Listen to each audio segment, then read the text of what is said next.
Sunday, July 5th, and it's storming outside with hail. And I am going to go to a Mexican restaurant and pick up some menudo. I'm also planning to go and watch the Mexico soccer game today. Of course, yes, I'm cheering for Mexico. But it didn't dawn on me because I've been fans of hockey players, rodeo, not too much baseball, basketball, football, um, hockey. So and I sort of found out who Cristiano Ronaldo was a few years ago, and the fact that he's 41 and he's going to be retiring, and the stats he's accumulated. Like I already knew he was what they call the goat, but oh, I was talking to a friend of mine. I said, I think I like the sport of soccer. I didn't realize how many attractive and good-looking, handsome men there are on these teams, because you can actually see their faces, you can see their arms, their legs, their knees. You know, they're not covered up with protective equipment like in hockey and or a helmet like in football, like American football. So it's an interesting sport, especially like I've watched college football, and so I know the dedication it takes for an athlete to keep their bodies up to par. Okay, so anyway, happy July 5th. The Calgary Stampede is on the way. It's happening. Uh, I was promised some passes, but I haven't received them. So I was planning to go down to see the powwow on Tuesday, but I have to change my mind because I it's just too expensive. And my friend's coming in from Montreal, so I'll probably just go to a restaurant and have a chat or visit rather than going down into the crowd and the noise and the I don't know. I don't know. If I had a pass I'd go, but I'm changing my mind. Besides that, there were a lot of people who said they were going to come for the Stampede, and about, oh gee, 2 weeks ago I thought, no, they're not coming. And that's okay. I mean, my friend's coming in from Montreal. I managed to go to a birthday party yesterday. Um, and then I also went to a conference on action dignity, understanding and planning what anti-racism strategies, which is really interesting because a lot of the things that are happening on Sutina, especially when it comes to the 1.5 billion dollar economic uh, um, planning that we have, and how to incorporate spaces, green spaces, so that people could use them in terms of like cultural activities, systems and ways of combating like depression or any kind of anxiety that might lead to racism. So the whole concept of deconstructing racism, mental health, and balance, it's an interesting concept. Yet I think a lot of times people are so westernized they forget how primitive we are as human beings. I think if we just accepted who we are, and rather than trying to recreate or make it more complex, then we don't really see the uh, healing modalities within our cultures or within our organizations and families like that have been handed down for thousands of years. That's why this whole concept of Christianity and um, organized religion or organized cults really um, makes me like wonder the whole reason for somebody to have control over another human being, um, when really um, and the natural way of things is that we're looking to survive, just like to plant vegetables. Uh, like if we're vegetarians, eat that, but it's still the process of getting something done and surviving and being happy in that livelihood that we're living. Things are not as they seem to be in terms of evolution and human development. And I really think that leads people more into some sort of unbalanced.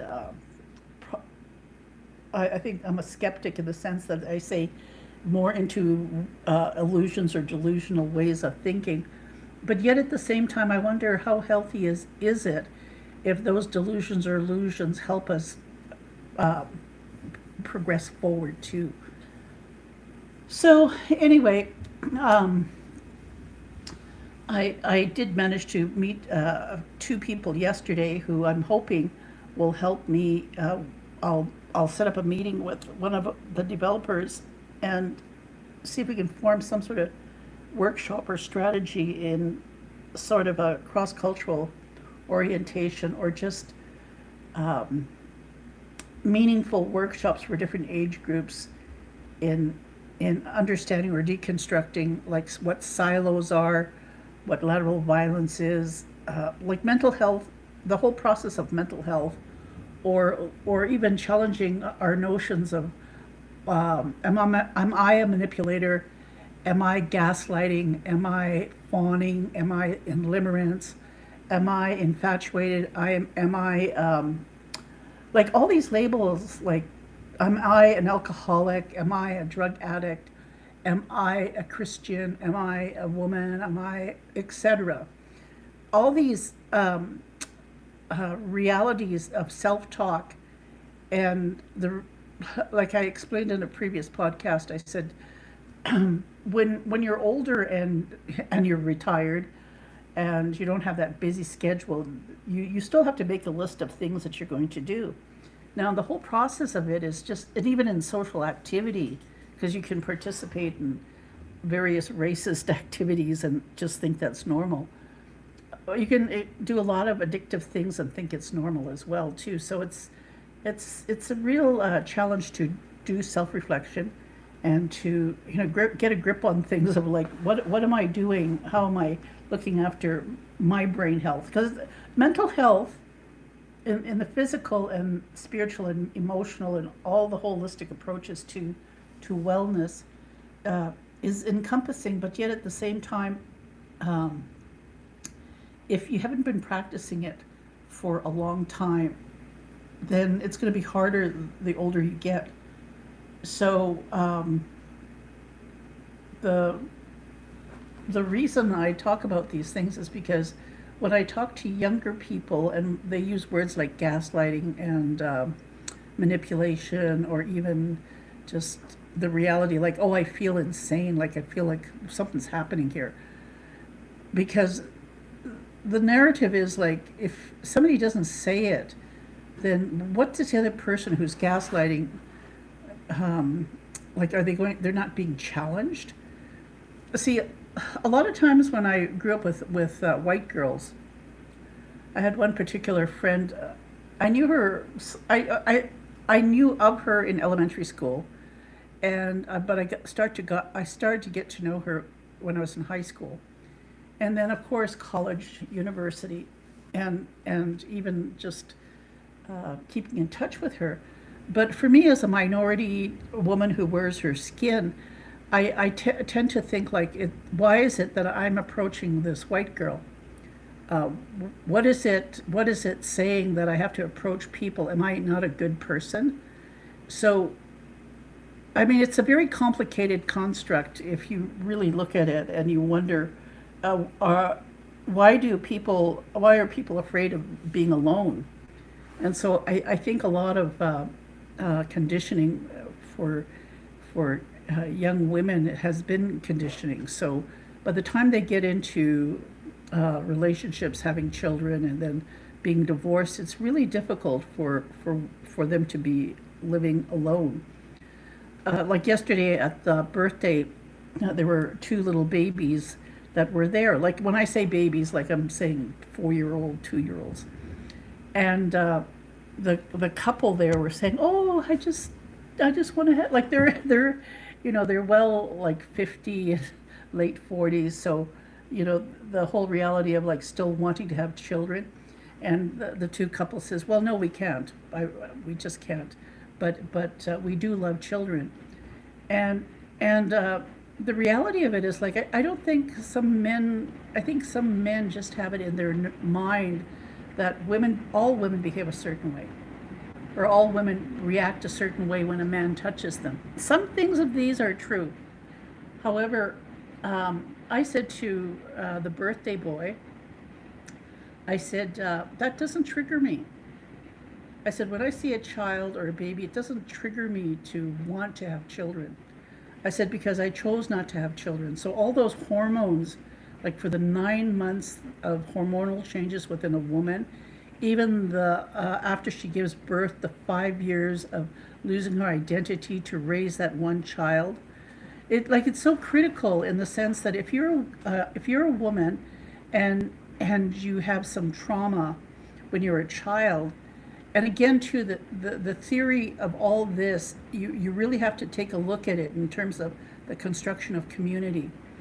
So how do you take care of say a child under the age of 10 who's been severely traumatized?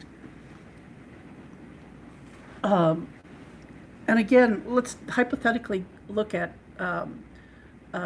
somebody under the age of consent, 17, 16, 15, under the age of 15, we'll say.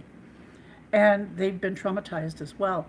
So they are looking and they become infatuated. See, but the reality of infatuation too has to do with whatever neglect they had experienced in childhood. And I'm not talking about the sexual assaults or that. I'm talking about like being silenced or not being noticed, like not feeling that you're loved. So I use the concept of the Dakota people and the Seven Council of the Great Sioux Nation and the birth order. So my older brother was Cheskea, I'm Hapa, and if it was Nakota, my Nakota grandmothers called me Winona. So the first 5 children that are born within a given family, the oldest boy is Cheskea. Now imagine if you had a community of 50 families, and each of these families had a Cheskea, okay? Or if the oldest was a girl, Winona. So if you had a whole bunch of Cheskeas and you're a child under the age of 10 and you're hearing the language being spoken and you hear your name Cheskea being talked about, you think, oh, they're talking about me. I must have done something important. So the whole theory of neglect isn't there at all, because the child with belonging to that cultural group is part of this community, which makes that child holy. So the concept of what is holy in terms of religious ideologies is profoundly not what it is in indigenous ways of knowing and culture. Now, what does it have to do with trauma? Well, again, with the onslaught of alcohol and drug abuse, again, the different perceptions of our physiology, or the lack of understanding our own physical bodies, because we're raised to believe that we're savages and we're ugly and like just stupid. So a lot of these things about identity, like, do you accept them, or do you just say, okay, I'm not worthy to be loved? So those different things that come up in childhood, that's without physical sexual assault. That's just environmental. Now, that's why I'm saying there are different constructs in how you talk and deal about racism or anti-racism, lateral violence, gaslighting. How do you look after your, how do you understand mental health, and how do you educate your young people when it's a holistic approach? Like I said, with the 7 councils of the Sioux Nation, there were so many Cheskeas, Winonas, Hapas, Hopsties. It goes down to the first 5 oldest. There's birth orders. And so I say, so when everybody has energy, at what point does the soul develop to the point where, like, okay, I'm becoming an individual? So in Western theory, they say that is when a person understands consent. Now, even that, even if you're 15 to 21, and you're understanding consent, and by the time you're 17, your bodies are mature enough, like to, actually feel sexual orgasm. See, that's the whole misconception that I think a lot of people who have illusions or delusions or some sort of fantasy uh, about abuse, uh, like they just don't, like there's no convincing them. They just get sexually aroused around children. But at the same time too, it's dangerous too for women, because the fact is, when a man starts beating a woman, and the fact that when he beats her he becomes sexually aroused, that again too, that's an addiction. And the man says to the woman, I'll never hit you again, but yet again he has sex with her. Again he wants more sex, but the only way he can get an erection is to hit her. Now, that that's with women. We're assuming that there's no trauma with that woman. But if you have a child who's been traumatized, and you have adults who have that same theory of being sexually aroused by scaring children, not hitting them, scaring them, and sometimes, yes, physically assaulting them too. And that's the extreme that is so diabolical. Now, why am I talking about all this stuff, and why have I studied and understand like all these things about Nathan Chasing Horse? Is because there were so many Indigenous women who were detached, or adopted, or fostered, or had a status card but never lived in their Inuit, Métis, or First Nations communities. And so they had this disconnection. So again, this is part of the colonial construct, because Indigenous people don't have sovereignty. And I think a lot of immigrants don't understand this. I said, when a woman has 5 children, has never been married but has 5 children, and so she's lived in First Nations, Inuit, or Métis communities. Because we don't have sovereignty over our child and family, whatever child and family services that are in those communities are run by the province. They're funded by the provincial government as well as the federal government. So when I talk about sovereignty, I'm talking about the tribes, the Indigenous people who actually have the revenue of under their own hands to pay and create these programs. That's sovereignty. It's the same thing as like, not like, for me, I've grown on the land. I've lived on the land. I'm going to die on the land. I don't have any concept of like being forced off the land, being bombed and forcibly told to get out. Like those things off the land. A lot of immigrants who come into the country have come from places like that. And so they have a poor construction or ideology of what Native Americans have gone through. So for that reason, for my podcast too, is part of that is to let people know there's more to just talking about systemic racism. There's the whole construct of community and history attached to it, and so even though there are common threads in terms of humanity, the reality of what I talk about doesn't really hit home until we hold space for each other. Now, what does it have to do with my community? Well, a lot of constructs that we have in our community and how we heal is based on kinship, and again based on community, and I truly believe in matriarchy. And I use the concept of Eastern Canada has been 100 years more assimilated into systemic racism than Western Canada. So a lot of the Indigenous people in the East have raised their children into patriarchy. I know the Mohawks say, "Well, we come from a matriarchal line," and they're staunch about it. They're staunch about it because they know when the mom raises the child, the first 5 years determines their ideology or the way they're going to think because it's set in stone. They're either going to be patriarchal or they're going to be matriarchal, and the world's population is matriarchy, and it's through patriarchy that we get all this fighting and globalization of resources. And the reality of it is like, imagine the thousands of atomic bombs that exist in this planet today. And that, how many thousands of years, 50,000, 100,000, however many thousands of years, they say there was an asteroid that hit the Earth. Now they're trying to calculate how many times asteroids have hit the Earth that totally wiped out the dinosaurs. And I use the dinosaurs for example because they've been around for 250 million years. And as humanity, we haven't been around that long, but look at what we've done. We've created atomic bombs. When an atomic bomb and however many bombs are exploded in one section, that's as good as an asteroid hitting the Earth.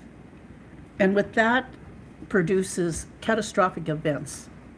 Now we see events happening in, say, like this hailstorm that I've got going on outside, or the heat waves that have been going on in the United States, or the tornadoes and hurricanes all over the world, flooding, drought.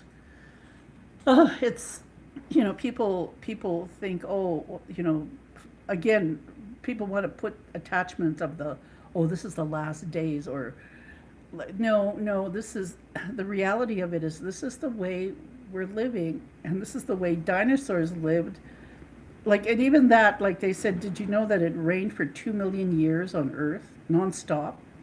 So phenomena and things of how we live and who we choose to live, how we see things, is based on the history and understanding science. And at the same time, too, a lot of people didn't understand how sophisticated the Sioux tribes were.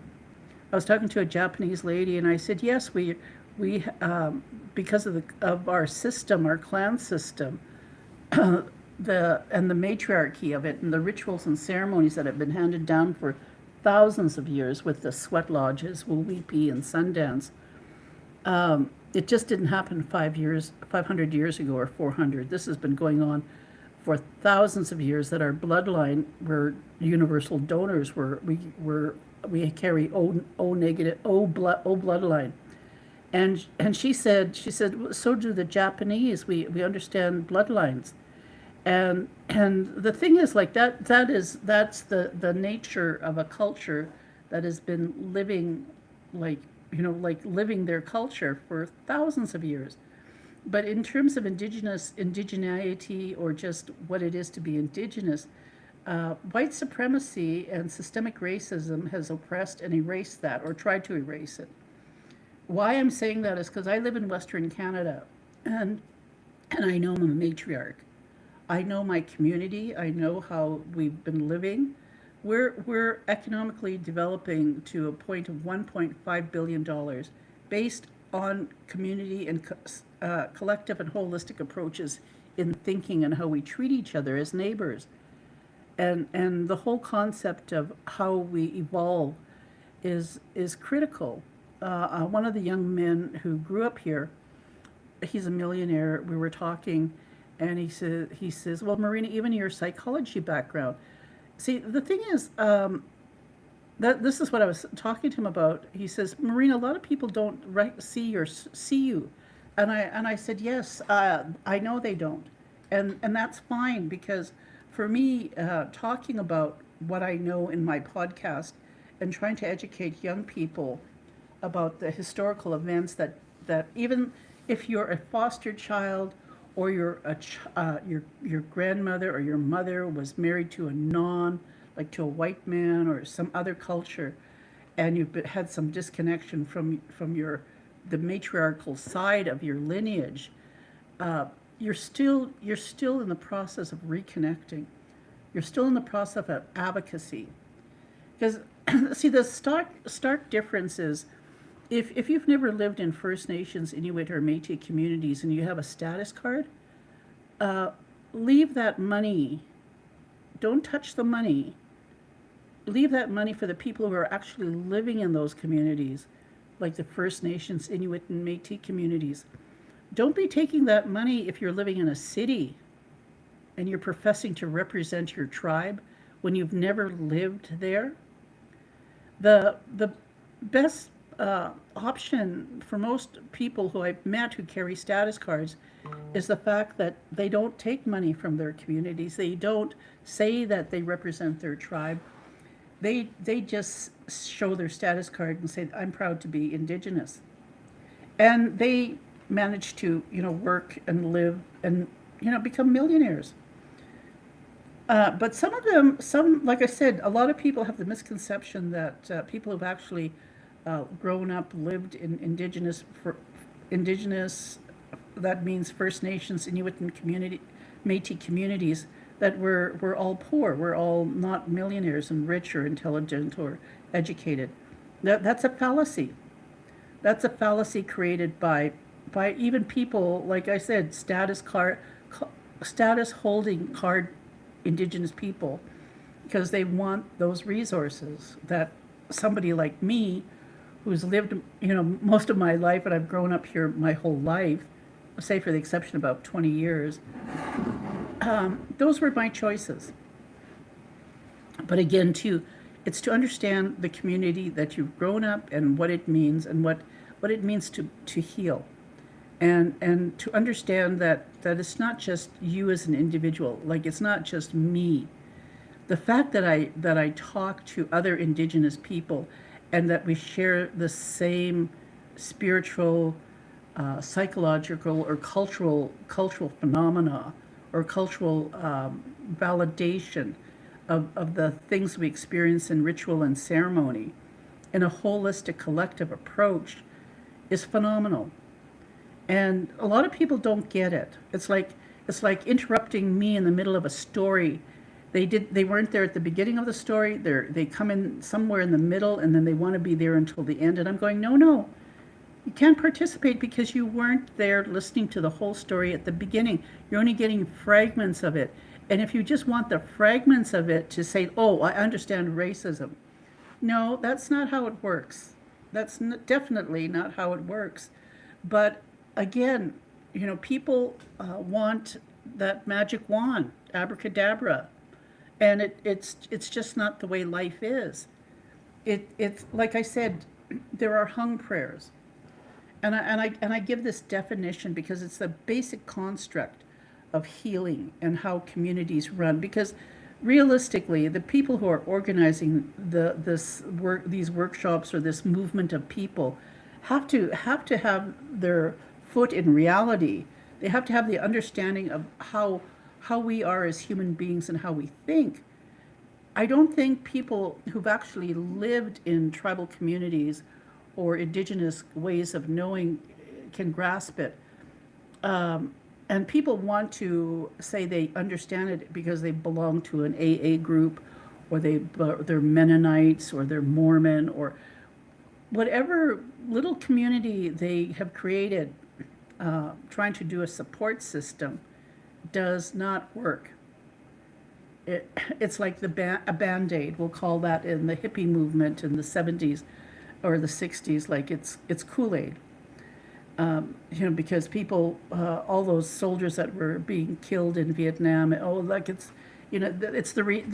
was Kool-Aid so that people didn't have to really understand the gravity and the destruction and just the devastation that was going to happen. So a lot of times, we do sip the Kool-Aid. The reality, when I was talking with a Japanese woman, I said, yes, and again, there were people from India too that I was talking to, and I said, the first 500 years, they killed 5 generations of Indigenous children. That's 130 million children. I said, but you got to calculate that within 100 years, how many many millions they killed a year. I said, so when you look at World War II and you say, oh, they killed 6 million Jews.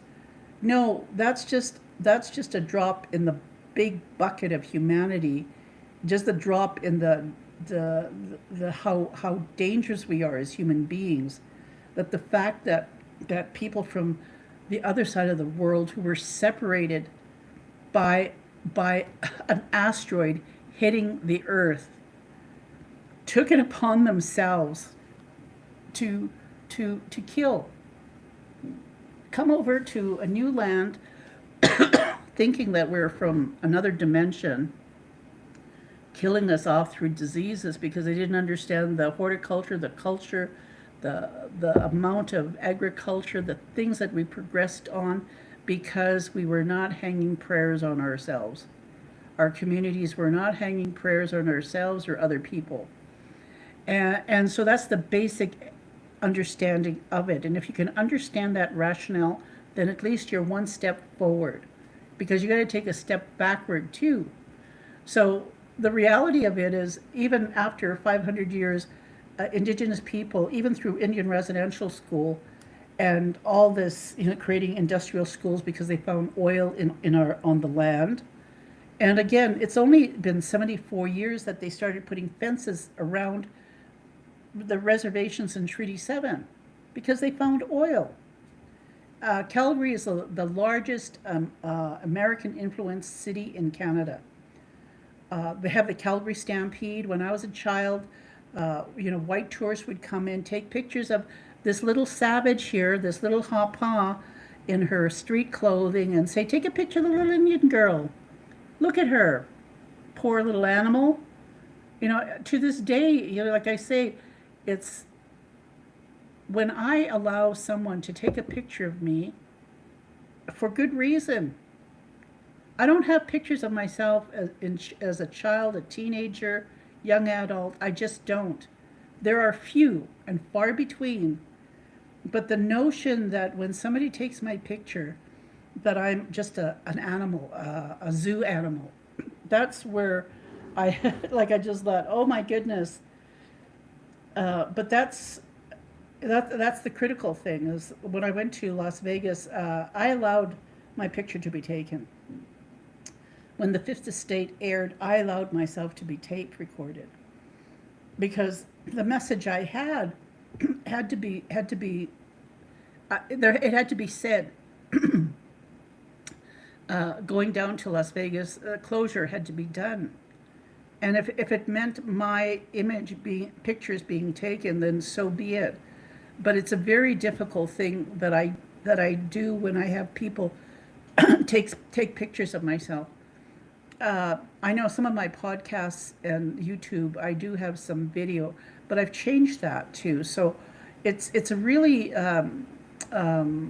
we'll call it a psychological trigger for me, and because again. We get white people looking at an indigenous child as being something ugly and a beast and a monster. Yeah, really. When I was 15, I had white girls and white boys in Manitoba calling me beast. So when I look at my pictures when I'm like 20, 23, and I see myself as a beautiful indigenous woman, I have never seen myself like that. And when I was younger. Now that I'm older, and I look at my picture and I'm going, how come I never saw myself that way? But yet it was the handsome men who I did have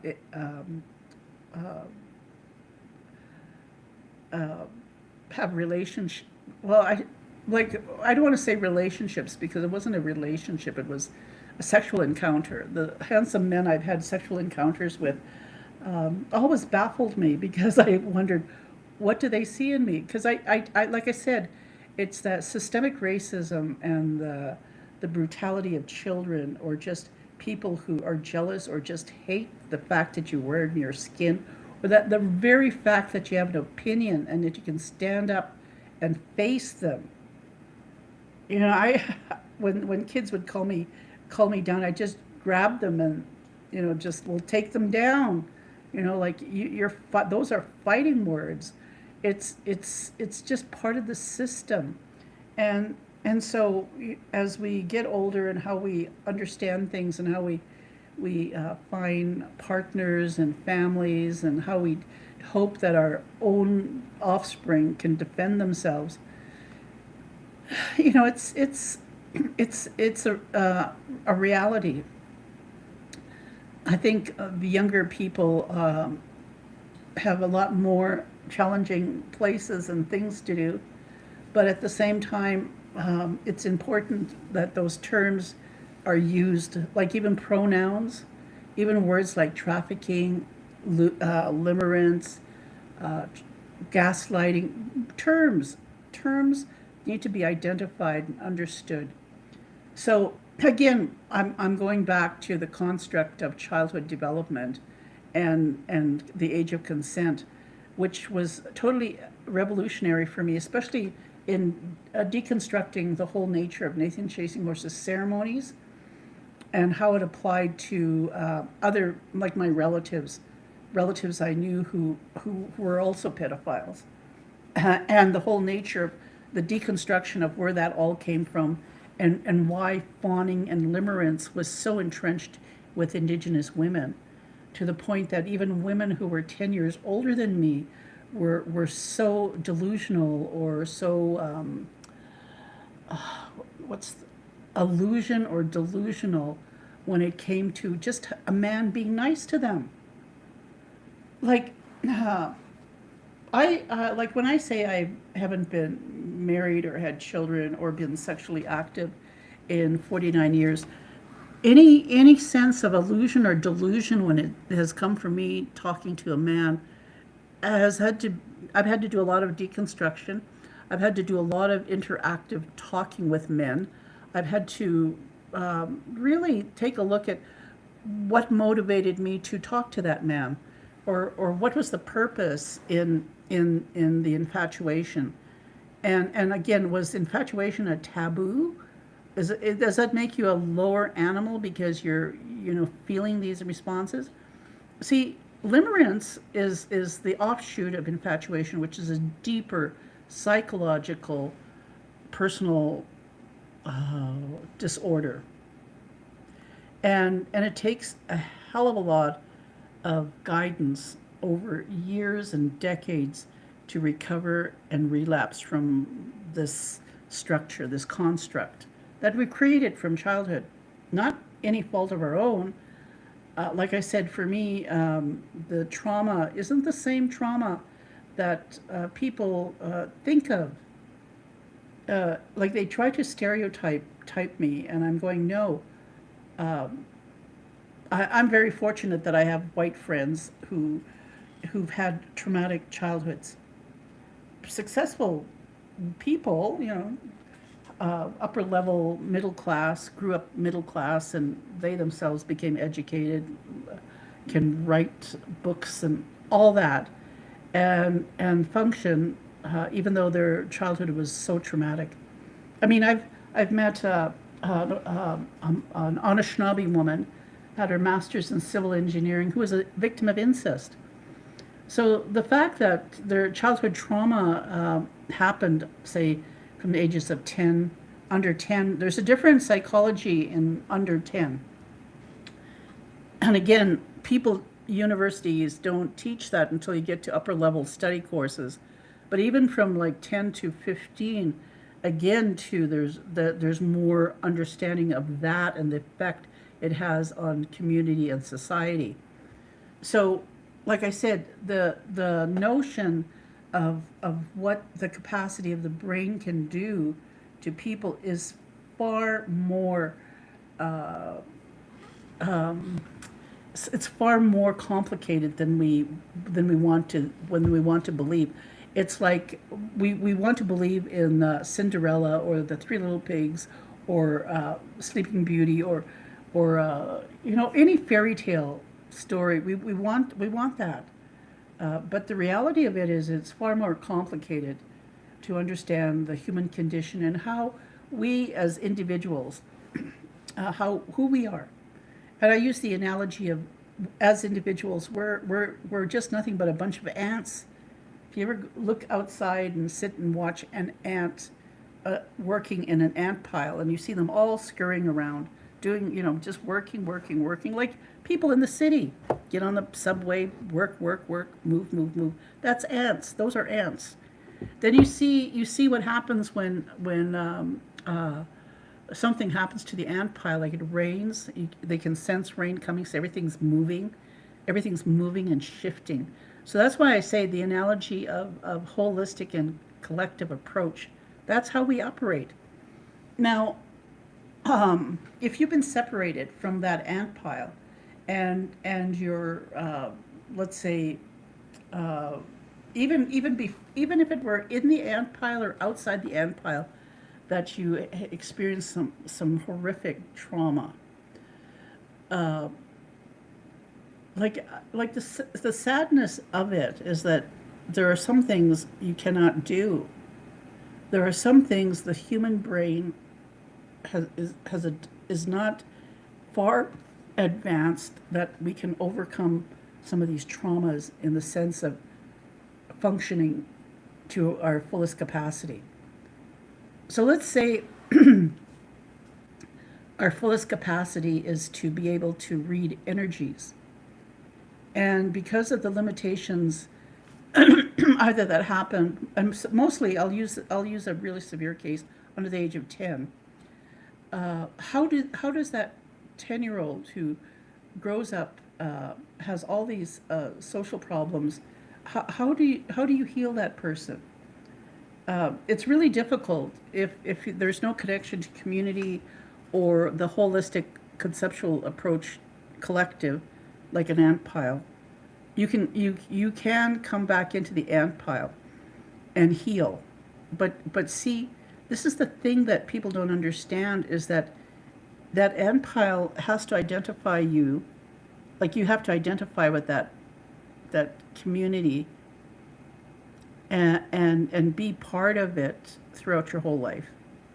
If you tend to leave the ant pile because of the trauma that happened to you, uh, you can't you psychologically, or just the way the nervous system is set up, you're unable to function outside of that ant pile. Because again, this all has to do with consent. Now, if you're in the ant pile and you haven't had that horrific trauma, and say you're a teenager, then there's a little, you get some understanding of, okay, I do know the difference between, like, if I'm a good person or if I'm a nice person. I can talk to other people. I can function fairly well, and you can, but you're always going to be prone to relapse and recovery. And so you're cognitively aware of it, and you're trained to deal with it. So you can temporarily leave the ant pile and come back.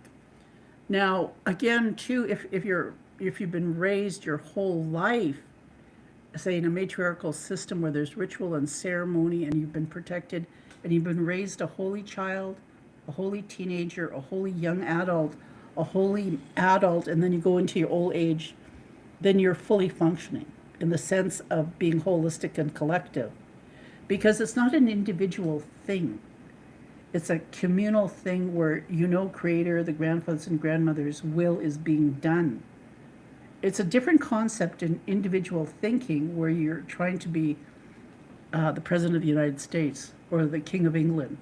Those concepts are so foreign to Indigenous ways of knowing. And again, they're constructs that were created to create control and have little capacity in establishing healthy human sexual identities. So it's important to humble yourself and think of it like, oh my goodness, I'm just one ant in an ant pile of 8 billion ants. And that we've got to live in this ant pile, even if an asteroid hits. And whatever ants survive, then how are they going to function to get that ant pile up to par again? So that's part of evolution. If we do not have the capacity to understand change, to understand healing, and to understand the connection between all of us, some idiot will use an atomic bomb. Maybe 5 or 6 would explode in one section of the earth, which would create a devastating effect of an asteroid hitting the earth, which would totally annihilate the human race, or have remnants of the human race separated into 2 different continents in the world. And one group will evolve different than the other in terms of the way they think and their ideologies, and even how they perceive healthy human sexuality. And just based on that freedom, or the way the other person, the colonial construct, looks at someone like me, they'll say, oh, she's nothing but a whore. She's a bitch. She's ugly. Who would ever want her? Because they're looking at my culture and trying to say, who would want to live in that culture? Who would want to be that way? And yet, when I look back at my DNA, I look back at the earth, and I look back at all the contributions of Native Americans in the entire world. And I say, there's got to be some reason, there has to be, that this image of a woman coming down off the clouds with 2 men seeing her, stepping into that cloud with her, and then when the cloud disappears, she's standing there with only one man. The other man has disintegrated into dust and bones. And the analogy for that is the one who just disintegrated into dust and bones were the ones who weren't following the matriarchy, who weren't looking at the woman as being holy, and everything that she does is holy. So the ceremonies and rituals that were handed down 10,000, 20,000 years with the Dakota Sioux people, and even how you look at other tribes in clan systems like Raven Clan, Bear Clan, all these clan systems, with the Osheti Shakoi, it's 7 council fires, that there were matriarchs who would go into these ceremonies, have a collective holistic approach in reading energy, because in those ceremonies you're not talking, you can't see, you can't touch, you can't feel. Everybody's collective. Everything that you sense there is created by the group, like the group of ants, because they can see it, they can sense it. You can take a group of ants and make an obstacle course, and you can have them have this big stick to take this big stick from one end to the other end. And it may take hours to do, but in a collective, holistic approach, when they all work together, they can get that stick through the whole system. So that's my analogy of what it means for me to be Tsuut'ina. What we've done in terms of economic development, in terms of how we forgive, and even how we understand restorative and holistic approaches to justice, even how we understand how we raise or how we respect each other's tribes, even though we're one tribe in itself, the approach and the understanding that we're not alone.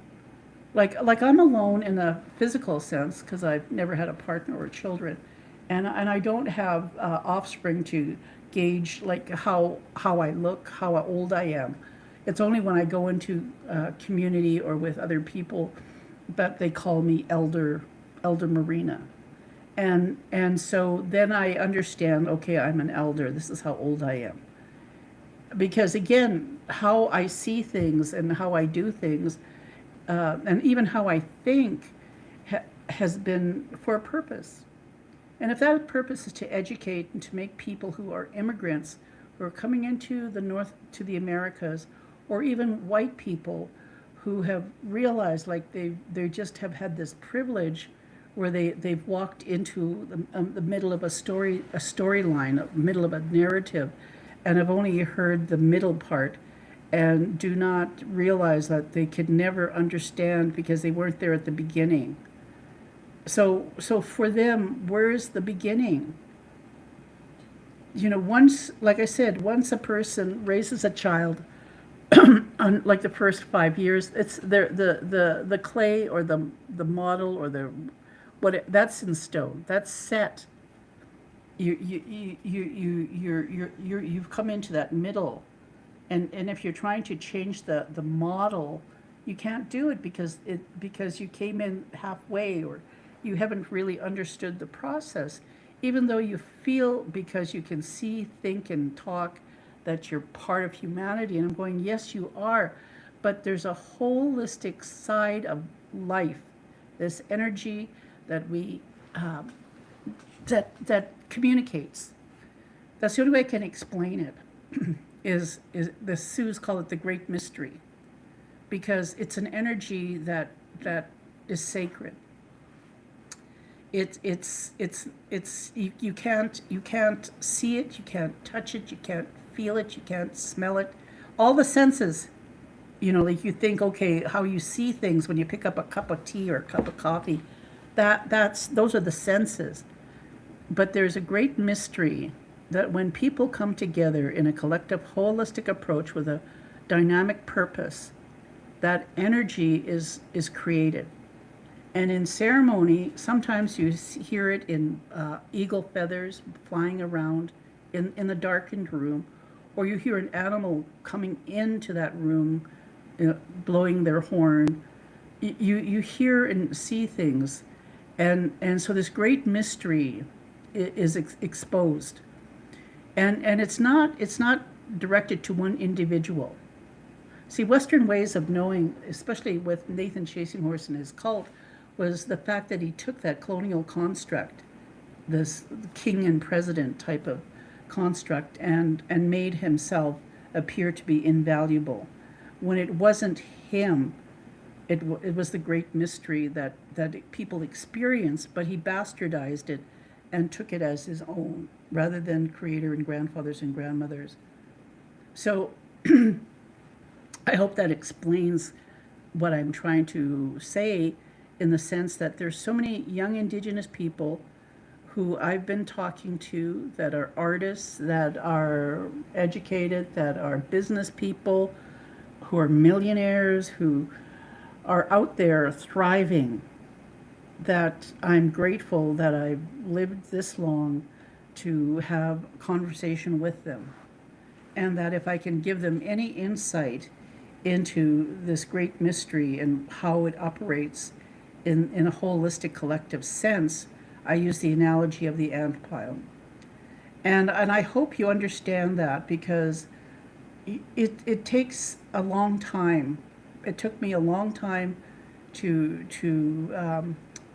have closure with this, because I just was hitting my head against a brick wall, thinking that I could educate someone who was never raised in matriarchy, who was never raised in a collective holistic community where they know somebody from birth right until death. Today's society, we're constantly in flux, moving. One day we could be in Europe, the next day we could be in South Africa, the next day we could be in Antarctica, next day in California. Like, people move. Today, people move. The understanding, though, is like, if you belong to a holistic collective, and you're moving, then you're helping. But if you're unable to do that, then you're not part of the solution. So I do know that there are people out there who are non-Indigenous, bless their hearts, and you know who you are. And I hope you listen to me as much as you've done before, and understand when I had told you that you had a great responsibility and something great was going to be happening, that you're going to be instrumental in this. This is the approach that I'm talking about. It's not an easy task that you've taken, nor is it one for anybody who is advocating for world peace. But that's the whole construct of it. I hope, things do work out in the sense of how people see things. Like when I talk about the 130 million children that were killed in the first 500 years, and then I talk about the bombing on Hiroshima and how the Japanese that I've met wear white in a color of mourning, because when those drums were dropped, any person who was wearing white, especially dental technicians, like my friend's grandmother, my friend's mother died at 97. She had to have white car, white house, because when the bomb dropped, her colleague who was in Hiroshima, when the bomb, she got burnt, but only like where on her uniform where she had a zipper, because her uniform was totally white, and it saved her. So again, we have, I don't know how many tens of thousands of atomic bombs in this world. All that needs to be exploded, I think, is 5 to be the equivalent of an asteroid hitting the Earth. So that's how frail we are in this universe, this spiraling universe that keeps on spiraling around, like we're like a comet around the sun as the comet is moving through this space, and we're this particle circling around it. It's amazing the things that science has proven, and like I'm just totally amazed that as human beings we have this body and we have this soul and we have this spirit, and that all things have spirit. So just to understand this and to understand, like, it's an abstract thought of the great mystery. So anyway, I like I said, I think we have to really take a look at what we think in terms of timelines and all those thousands of children in Gaza. And I say, look at all the thousands of children they murdered in the Americas. And how many generations has it taken for someone like me to talk about healing? These children in Gaza, it's going to take generations for them to come together because their ant pile has been destroyed. The reality of it is, I want to say that in the sense that the struggle Indigenous people have had in the Americas, the onslaught of having them kill so many of us, and for them to try and keep it quiet when the whole world has experienced the genocide of Jews, the explosion of the atomic bomb on the Japanese people, the genocide of indigenous children in Gaza, and just the whole notion that because somebody had experienced trauma, that their children are destined to take over the world. That's not Creator's way of thinking. I don't know why some people want to believe in that type of religion, and that because their children have been marked by genocide, in the past 80 years, 100 years? That's a drop in the bucket compared to 500 years. That's a drop in the bucket compared to thousands of years. Like I said, you got to imagine this. We've been separated in different continents 20, 30, thousands of years.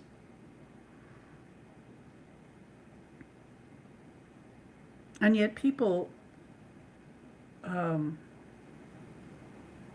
it's systemic, don't realize the capacity we have,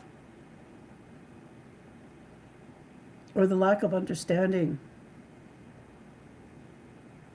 because they think they're the original construct when they're not.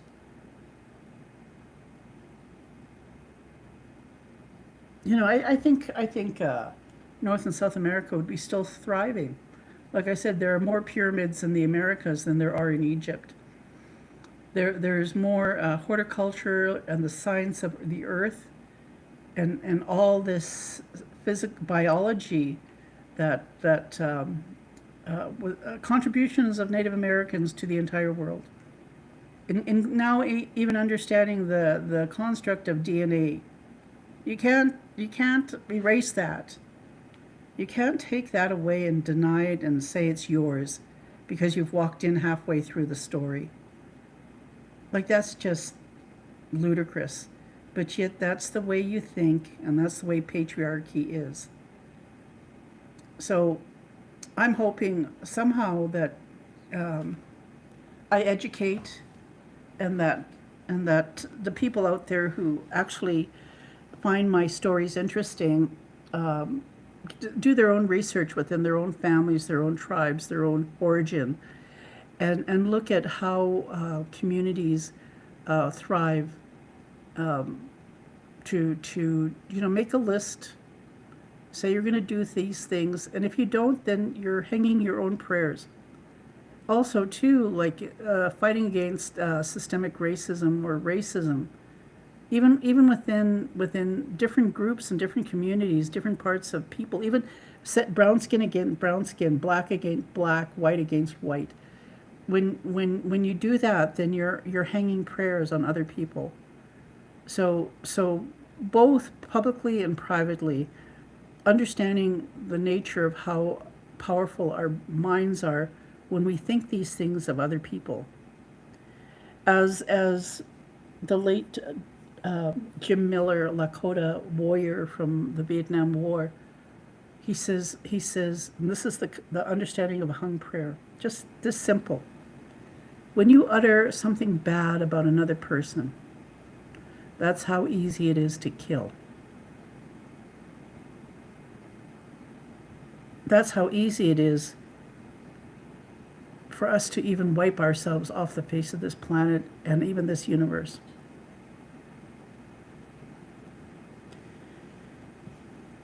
Have a pleasant day. I shall get back to you another time with some more interesting constructs on systemic racism and how communities make a safer community.